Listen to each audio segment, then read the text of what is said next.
अस्सलाम वालेकुम जी, मैं हूं अदील राज। आप देख रहे हैं मेरा यूट्यूब चैनल। सबसे पहले तो आपने सब्सक्राइब ज़रूर करना है, लाइक ज़रूर करना है और कमेंट ज़रूर करना है। अगर पसंद आए तो नोटिफिकेशंस को ऑन रखिएगा। पता नहीं क्या मसला है, शाम को रात को जब भी मैं वीलॉग करना शुरू करता हूँ 3 दफ़ा मुझे अपने वीलॉग में खुद ही नींद आ जाती है। पता नहीं मैं इतना बोरिंग हूँ, लगता तो नहीं है। खैर जनाबे वाला, बात करेंगे आज। टाउट्स चीख पड़े कि इमरान खान को बुलाओ, लेकर आओ, एपीसी करो। और साथ मेरी एक दरखास्त है कि खुदा दे वास्ते कोई ख्वाजा आसिफ दे मुंह ते टेप ला दवे, एदा मुंह बंद कर दो जी। ये मतलब सनम जावेद की गिरफ्तारी, इस पर भी बात करेंगे। और भारत की मजम्मत मैं किस मुंह से करूं जी, उसने यूट्यूबर पे पाबंदी लगा दी पाकिस्तानियों पे। इधर क्या हो रहा है जरा वो तो देख ले, हम जरा उस पर तो नजर डाल लें। मालूम है मुझे कि सीसीआई का फैसला आ गया है।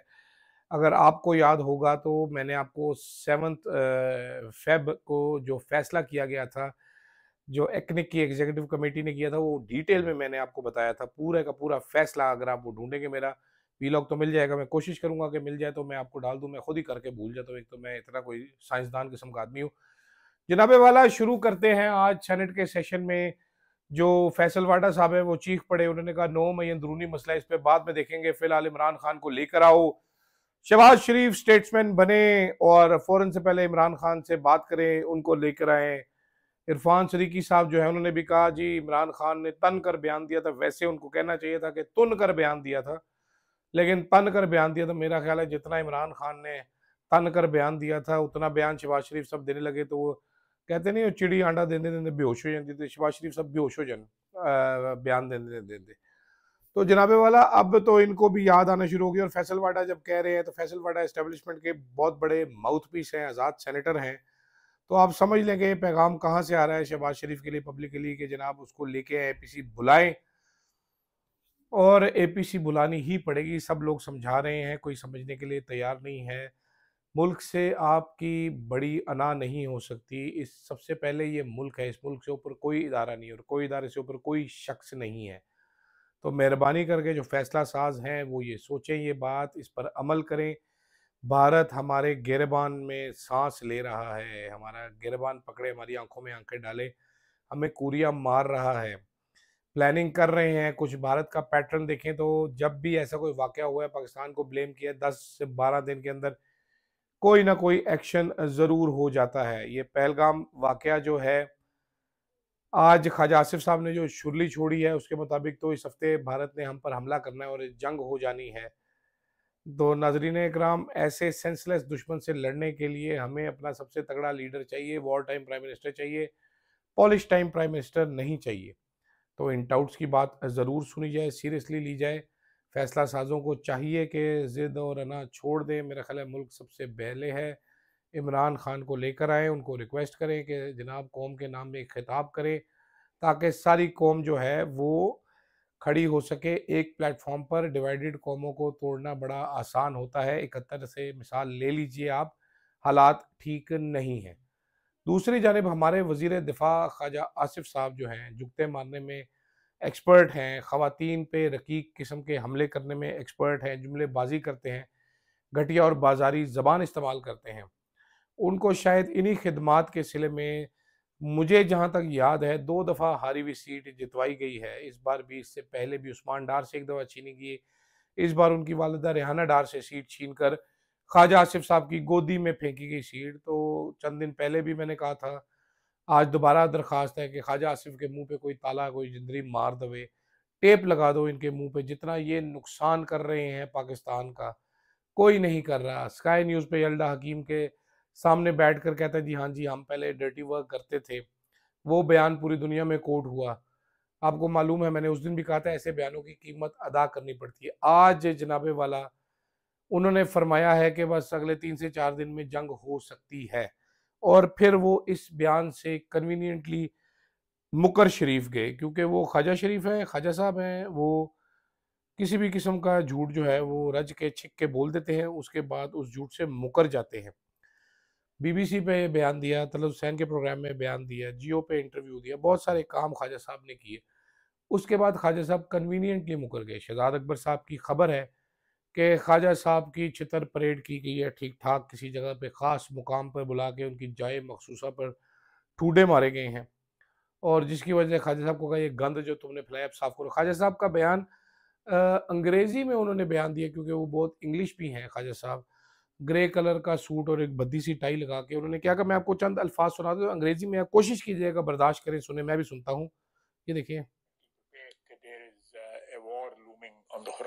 ये जरूरी है ये जानना कि संजीदा the possibility is there, a very vivid possibility that we can have war in next day 2 or 3 or 4.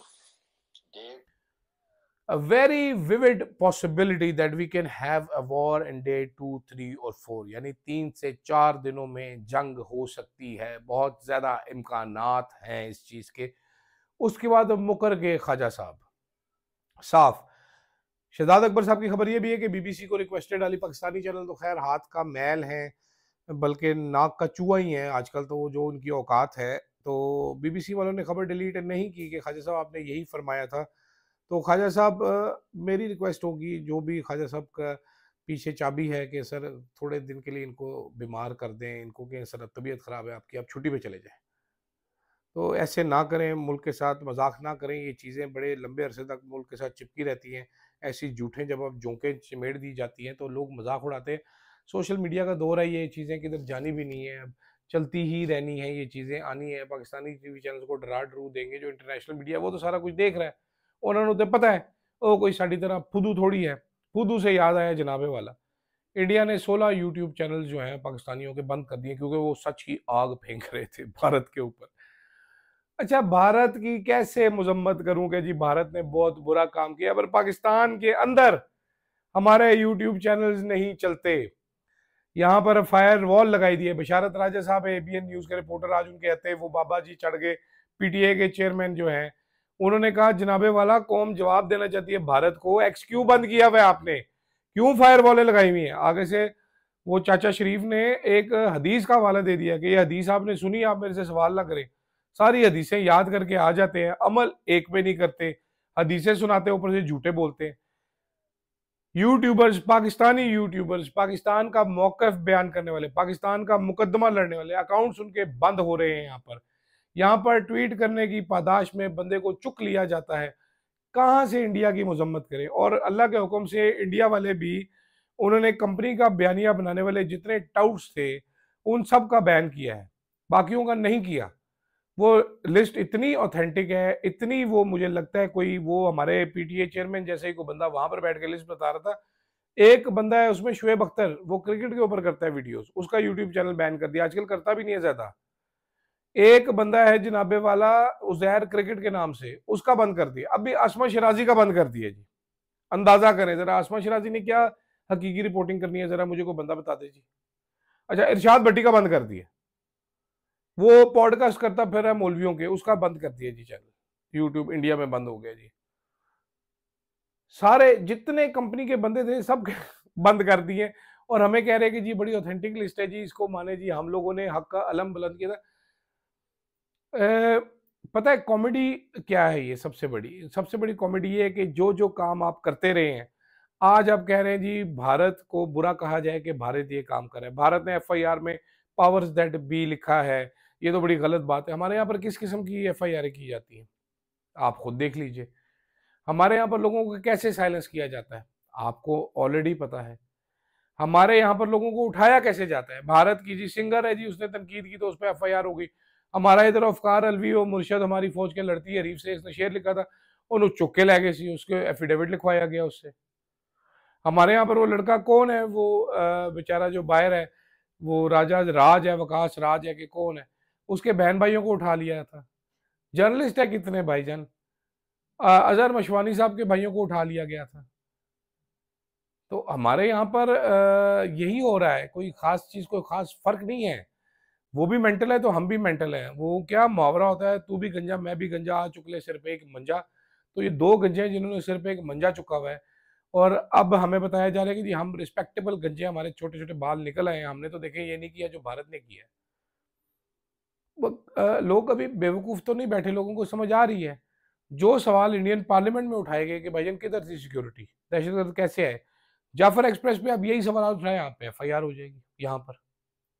कि आपने सिक्योरिटी शरीफ की बात क्यों की जी? सिक्योरिटी फेलियर तो ये था नहीं, ये कोई और फेलियर था। पाकिस्तान कह रहा है जी कि भारत का सिक्योरिटी फेलियर हुआ, उसने पाकिस्तान पे डाल दिया। भाई भारत अपनी सिक्योरिटी खुद करता है, इसको पता था। इधर क्या पाकिस्तान को नहीं पता था जाफर एक्सप्रेस जा रही है? तो ये अपनी मर्जी से जमहूरी हो जाते हैं, अपनी मर्जी से इनको सोशल मीडिया चाहिए। वो अता तारड़ साहब जिन्होंने बांदर भर्ती किए हैं पीटीवी में, वो आज बता रहे थे जी हमने बड़ी क्लासिक मीम्स बनाई। आपने नहीं बनाई जी, ये हमारे बच्चे हैं। ये मैं अक्सर और बेशतर कहता हूँ कि ये जो बाबे हैं, बूमर बाबे, इनको आइडिया नहीं है कि ये जो नई नस्ल है, जो डिजिटल मीडिया की नस्ल है, ये सोचती कहाँ से है, ये किस किस किस्म की मीम्स बनाती हैं और ये क्यों बनाती है मीम्स। इसके पैसे तो नहीं मिल रहे होते इनको। आप देखेंगे पाकिस्तान में फेसबुक मोनेटाइज नहीं है, और अगर है भी तो फेसबुक के पैसे बड़े कम होते हैं, बहुत ज़्यादा पैसे नहीं हैं फेसबुक के। आपको भी अंदाज़ा है, मुझे भी ऑलरेडी, मैं क्योंकि ये सारी चीज़ें देख चुका हूँ, मुझे पता है किसी नॉर्मल बच्चे का यूट्यूब चैनल नहीं मिलता। आपने क्या किया था यहाँ पर, किस किस तरीके से आपने लोगों को टॉर्चर किया। अभी आप कहते हैं सारी कौम इकट्ठी हो जाए जी, एक हो जाए, हम फौज के पीछे खड़े हैं। फौज को अवाम के पीछे खड़ा होना चाहिए ना, अवाम की हिफाजत करनी है कि सारों ने पीछे खड़े होकर फौज की हिफाजत करते रहना है हमने। आज आप एक सोशल मीडिया अथॉरिटी बना रहे हैं कि जी फौज की, जजेस की, पार्लिमान की तज़हीक ना हो जी, कोई हमसे सवाल ना कर सके। मसला तो सवाल करने का है ना। फिर कहते हैं जी भारत ने बड़ा बुरा किया। कॉमेडी चली आ रही है। मतलब मिसाल के तौर पे सनम जावेद को देख लिया, उसने क्या कहा ये जा रही जी, उसने कहा जी फौज को बॉर्डर पे जाना चाहिए। फौरन से पहले इस बात पे उठा लिया कि मुझे नहीं मालूम। सनम जावेद साहिबा बहुत ज़्यादा बोलती हैं। मेरी इत्तला के मुताबिक बहुत सारे लोगों ने समझाया उनको कि भाईजान मत बोले इतना। फिर एक टाउट एंकर है मुन्ना जी, मुन्ना जी ने उनकी शिकायत लगाई कि देखें जी ये बातें करती है तो हमें आप करने नहीं देते, तो ये बातें कर रही है तो इसको फिक्स करें। फिर उनका ऑर्डर हुआ कि इसको चूक लिया जाए, तो सनम जावेद को आज उठा कर ले गए। जब आप अपने मुल्क की औरतों से लड़ेंगे, बच्चों से लड़ेंगे, तो वो कहाँ आपके लिए खड़े होंगे? ये बातें मैं 2 साल से करता चला रहा हूँ, महफ़िलों में बैठता हूँ, दोस्तों यारों के साथ बैठता हूँ, तो मैं कहता हूँ लोग इतने आराम से भूलते नहीं हैं। आप क्यों ये भूल रहे हैं? लोग ऐसे नहीं भूलते। सनम जावेद के बच्चे याद रखेंगे, उसके रिश्तेदारों के बच्चे याद रखेंगे, उसकी बहनों के बच्चे याद रखेंगे, उसकी नंदों के, भावजों के बच्चे, उनसे रिलेटेड जितनी फैमिलीज़ हैं जो देख रहे हैं, वो सारे याद रखेंगे। ये भाईजान हाथों से लगाई हुई गिरें या आपके दांतों से भी नहीं खोली जाएंगी। तो खुदारा अपना रवैया चेंज कीजिए। आपके सामने भारत खड़ा है, they are breathing down your neck. मैंने पहले भी उर्दू तर्जमा इसका बड़ा चवल सा किया था कि वो आपके गिरबान में सांस ले रहा है, गिच्ची से वो आपको पकड़ने की कोशिश कर रहा है। आपके अपने सहाफ़ी कह रहे हैं कि जी हम लंबी जंग नहीं लड़ सकेंगे भारत के साथ। भारत को बड़े अच्छे तरीके से अंदाज़ा है, हमारी बैटल हार्डन्ड आर्मी है, हमें पता है हमने क्या करना है, हिट कैसे करना है। लेकिन दुनिया हमारे साथ नहीं है, ये आपको भी पता है, मुझे भी अच्छे तरीके से पता है। हम चाइना की सपोर्ट रैली करने की कोशिश कर रहे हैं, उसकी क्या कीमत अदा करेंगे, आपको भी पता है, मुझे भी पता है। 1-2 दिन में आ भी जाएगी। आप दूसरे ममालिक से आपने अपने सफ़ीरों को पैगाम भेजा है, आप धमकी लगा रहे हैं जैसे कि आपको सड़क पे कोई बंदा ईंट उठाए हुए नज़र आ जाए और कि पैसे दे मैं ईंट मारूँगा। इस तरह हमने हाथ में बम उठाया हुआ है, एटम बम।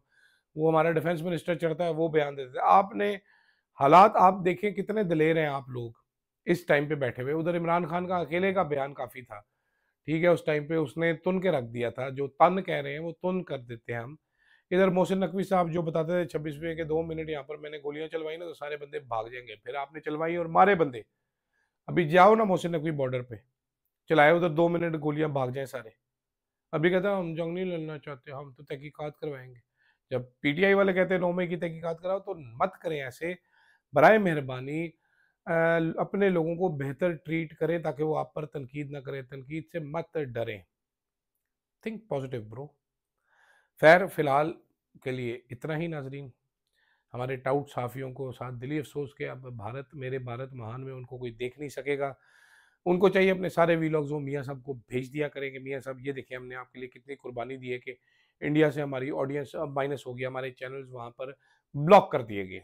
फिलहाल के लिए नाजरीन इतना ही, इजाज़त दीजिएगा। अल्लाह हाफिज़।